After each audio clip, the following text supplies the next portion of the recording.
The Pentagon just announced Qatar will build a military facility on U.S. soil to train fighter pilots in Idaho. It's the latest chapter in an extraordinary security pact signed by Trump last month, one that mirrors NATO-level commitments. By the end, you'll see why this deal raises questions about sovereignty, reciprocity, and what America's getting in return. Let's start with what just happened. On Friday, October 10, 2025, Defense Secretary Pete Hegseth sat down with Qatar's defense minister at the Pentagon and finalized something unusual. Qatar will build an Air Force facility at Mountain Home Air Base in Idaho. Not lease. Build. Qatari pilots will train there to fly F-15 fighter jets, American-made warplanes that cost roughly $90 million each. Hegseth called it another example of our partnership and told his counterpart, "You can count on us." Those 4 words aren't throwaway diplomatic niceties. They're the newest beat in a relationship that's moved far beyond normal alliance territory. So, what's actually happening here, and why does it matter to you? First, the basics. According to Reuters, reporting 5 hours after the announcement, the facility will host a contingent of Qatari F-15s. How many jets? The Pentagon didn't say. When will it open? Also unclear. What we do know is that this isn't a joint U.S. Qatar training center where we happen to share space. This is a Qatari Emiri Air Force facility, built by Qatar for Qatar on American land. That's noteworthy. Foreign militaries train in the United States all the time, but they typically use existing infrastructure under U.S. command. Building a dedicated foreign military installation inside U.S. borders is rare, and it raises a straightforward question. What are we getting in exchange? Let's add the context that makes this deal less random and more revealing. Last month, September 2025, President Trump signed an executive order pledging to use all measures, including the U.S. military, to defend Qatar. Reuters described it as an extraordinary security pact that almost mirrors aspects of a NATO alliance. Think about that. NATO is a 76-year-old mutual defense treaty with 32 member nations, built on shared democratic values and collective security after World War II. Article 5 of NATO says an attack on one is an attack on all. Trump just handed that same umbrella to a single Gulf monarchy. Why? The order came after Israeli airstrikes hit Doha, Qatar's capital, on September 9, 2025. Those strikes targeted Hamas leaders sheltering in Qatar. Several lower-level Hamas members died, along with a Qatari security official. Israel didn't ask permission. Qatar was furious, and within weeks, Trump signed an executive order that essentially said, "Touch Qatar again, and you're touching us." That's a huge commitment. It bypasses Congress. It creates a tripwire for American military intervention in Middle Eastern disputes. And it ties U.S. forces to the defense of a nation whose domestic policies and regional relationships don't align neatly with democratic values of pluralism or rule of law. Now, to be clear, Qatar isn't an enemy. The country hosts Al Udeid Air Base, the largest U.S. military installation in the Middle East. According to Reuters, it's home to the U.S. military's headquarters for all air operations in the region. Thousands of American service members are stationed there. Qatar has been a logistics hub for operations in Afghanistan, Iraq, Syria, and beyond. It's also played a role, alongside Egypt and Turkey, in mediating ceasefire talks between Israel and Hamas. Hegseth praised Qatar on Friday for its substantial role in efforts led by Trump to secure a Gaza ceasefire and hostage return deal.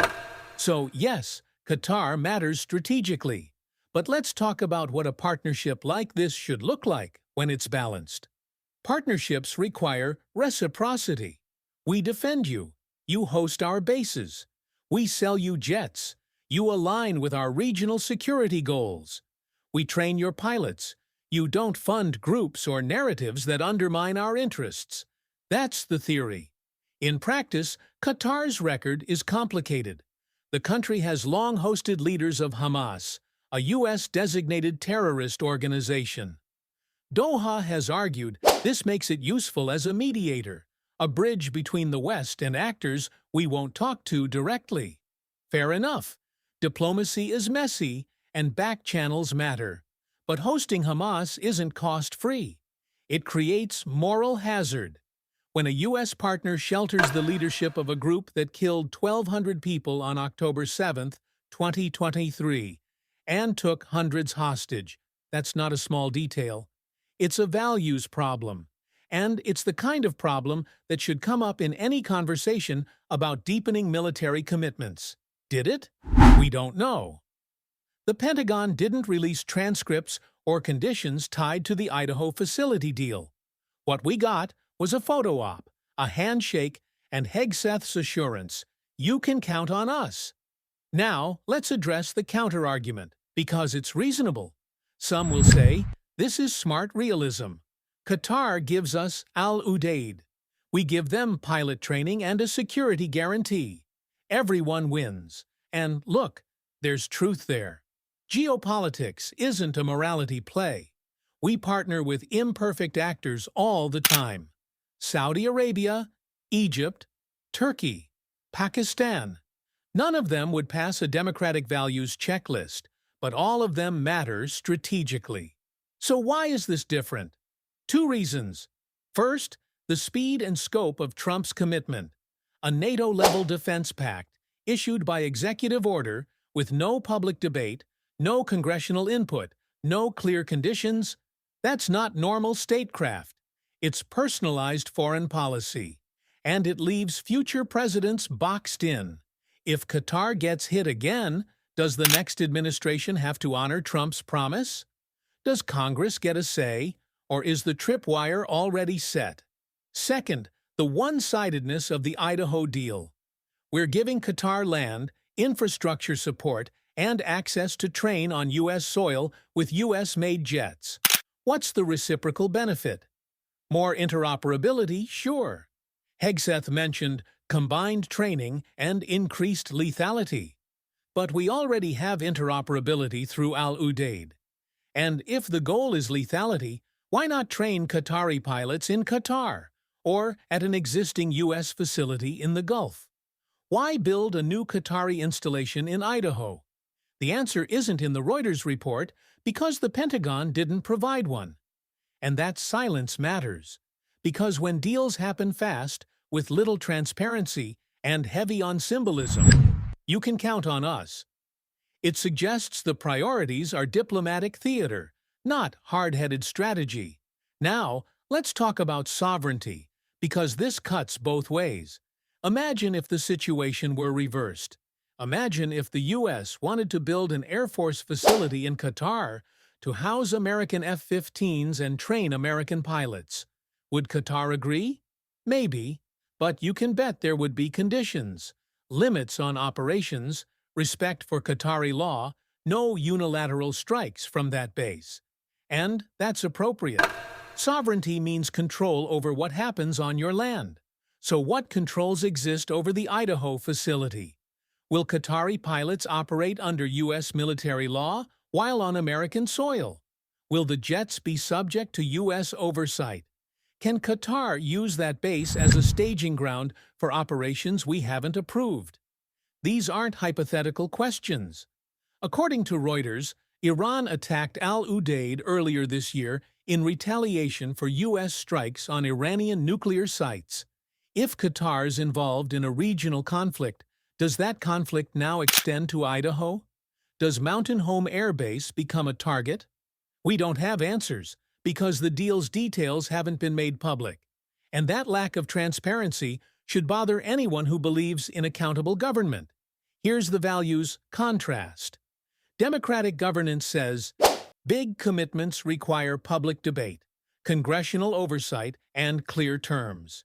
You don't hand out NATO-level security guarantees like party favors. You don't let foreign governments build military facilities on U.S. soil without explaining what taxpayers and communities are getting in return.